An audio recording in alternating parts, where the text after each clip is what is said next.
PEWPEW zone.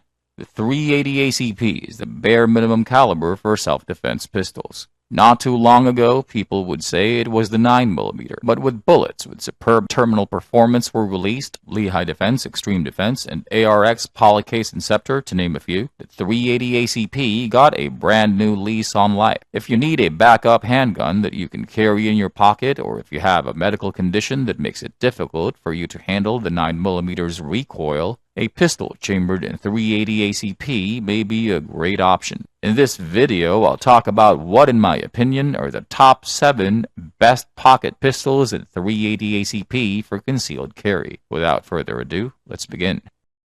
Number 7. Colt Mustang. With a classic feel reminiscent of the 1911, the Colt Mustang Pocket Light is a tiny, single-action hammer-fired pistol with a steel slide. The Colt Mustang Pocket Light has an MSRP of $700, with its steel slide complemented by an aluminum alloy frame which makes it look and feel good. But if you want to go the affordable route, the Mustang Light has an MSRP of $500 and doesn't look too bad, even with its polymer frame.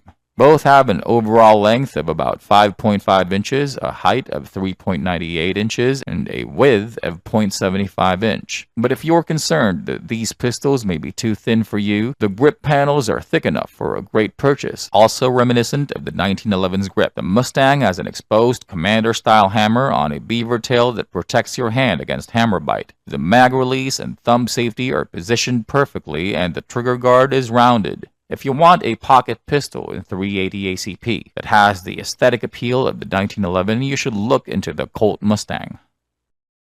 Number 6. Walther PPK. If you didn't know, all actors who played James Bond, except maybe Daniel Craig, stood 6 feet or taller, so the pistol used in all the movies wasn't the Walther PPK. It was the bigger Walther PP. But if you're not 6 foot tall and you like James Bond, then the Walther PPK may be a viable option.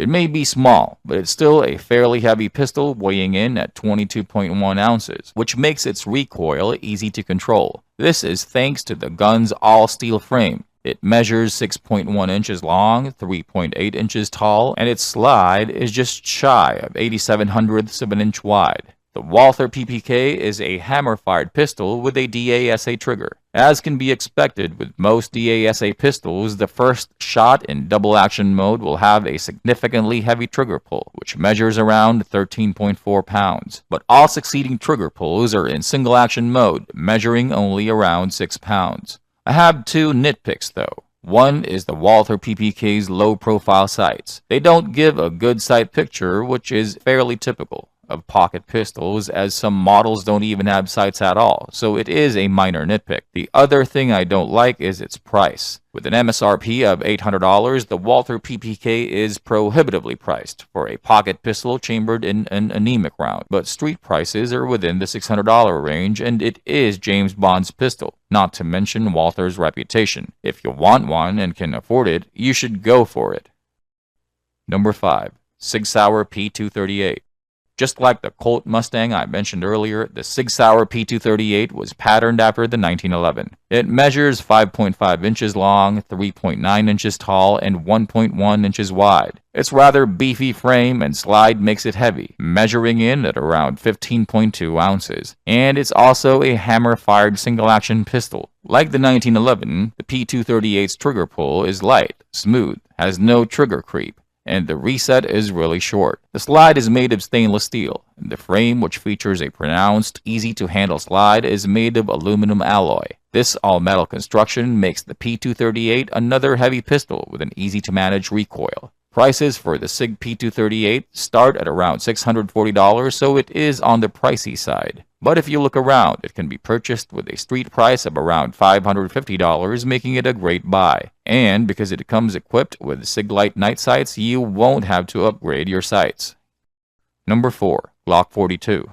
Some of you were probably expecting a Glock pistol on this list. I'm happy to oblige. but I personally don't like the way Glock pistols look. They're too blocky for my taste, but I understand they weren't designed to be safe queens. Guns you only take out of the safe when some friends randomly drop by on a Friday night and you run out of things to talk about. Glocks are respected in the world of firearms and are highly prevalent in military and law enforcement as they strike the perfect balance of reliability, accuracy, and price. And like any other Glock pistol, the Glock 42 is no exception. It is a polymer-framed, striker-fired pistol weighing in at 12.17 ounces. It looks boring, but has superb ergonomics. I swear, even with my relatively large hands and its short grip, I can grab it fairly tight. It's almost perfect, but it's not without downsides. I hate its plastic sights. They are simply off-putting, considering the pistol's MSRP of $460. It may not be as expensive as the other pistols on the higher end of this list, but $460 isn't exactly cheap, especially considering today's economic climate. And like all Glocks, the Glock 42's trigger feels mushy. Don't get me wrong, this gun's as reliable as it gets. It goes bang whenever that trigger is pulled, but it feels cheap. It doesn't feel like it's a $460 trigger. There are even Taurus pistols that sell for half the Glock 42's price that gives a much better feel when pulling the trigger. But besides the unsightly sights and the mushy trigger, the Glock 42 is still one of the better pistols on the market for the price. Number 3. Beretta Pico. The Beretta Pico is a hammer-fire double-action-only pistol that does have some drawbacks, though I would say those drawbacks can be considered minor nitpicks, depending on who you're talking to. Of those, the one I hate the most is the Pico's heavy double-action trigger pull weight of 12.5 pounds, which is kind of acceptable because it is a double-action-only gun. But you will hate it if you've never shot any kind of pistol or revolver with a DAO trigger before, or if you're used to a 1911. To add insult to injury, the heavy trigger has an unjustifiably long take-up before it hits the wall, which for some reason was set very far back into the trigger pull. Because of this terrible trigger design, don't even bother trying to shoot anything from 10 yards away. Also, the slide can be close to impossible to rack, and the almost non-existent slide serrations aggravate that issue. This, together with its really short grip, makes the Beretta Pico one of the most painful pistols to handle for anyone with moderately large hands. It does come with a magazine grip extension, but people are half-hearted as far as its helpfulness. And lastly, the Beretta Pico's European-style magazine release that was positioned at the bottom of the base of the trigger guard can be difficult to get to.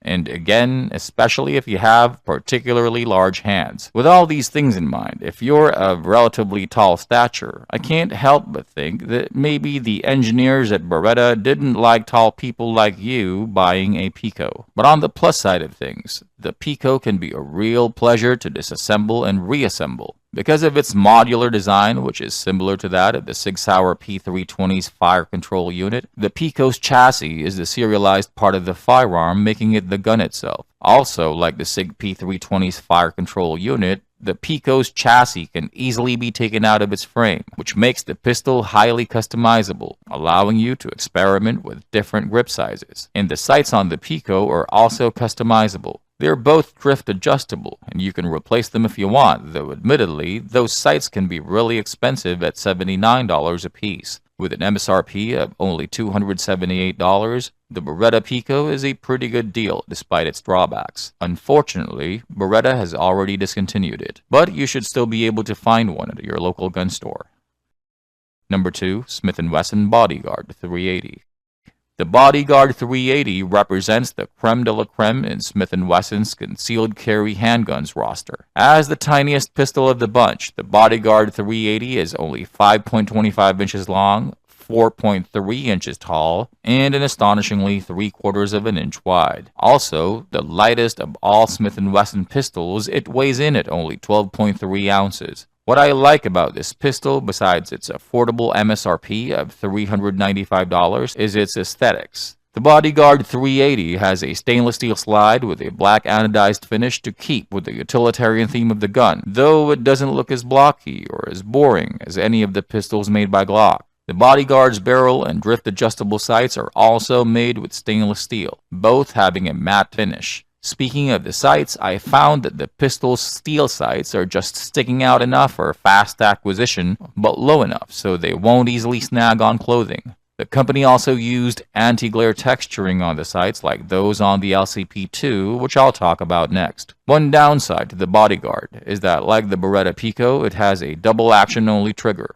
All pistols with a double action only trigger have an inherently heavy trigger pull, which, again, if you are not used to shooting guns with a double action only trigger, you probably wouldn't like. To me, it can be an added layer of protection, so I personally don't mind, but it does affect accuracy somewhat, because pulling that trigger real hard can change your point of aim. In general, the lighter the trigger pull, the more accurate an operator can shoot the gun. Number 1. Ruger LCP2.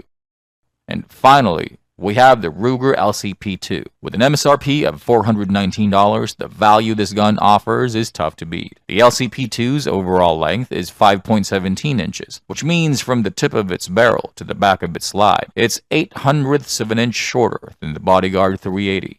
It has the same width as the Bodyguard 380, only 3/4 of an inch, but it has an overall height of only 3.71 inches. That makes the LCP2 about 1/6 of an inch shorter than the Bodyguard 380, making it infinitely easier to carry in a pocket. The LCP2 also features textured dot bar sights, which greatly reduce glare. They were designed to be easy to acquire while also preventing accidental snags on clothing by having smooth, tapered edges everywhere. And unlike its striker-fired competitors, the LCP2 isn't a striker-fired gun. It is hammer-fired, but its trigger pull, which measures around 6 pounds, duplicates the feel of most bladed two-stage triggers found in striker-fired guns. And that's it for this video. If you feel like I may have left out other pistol models, let me know by commenting down below. Please click on the like, share, and subscribe buttons, and I'll see you in the next video.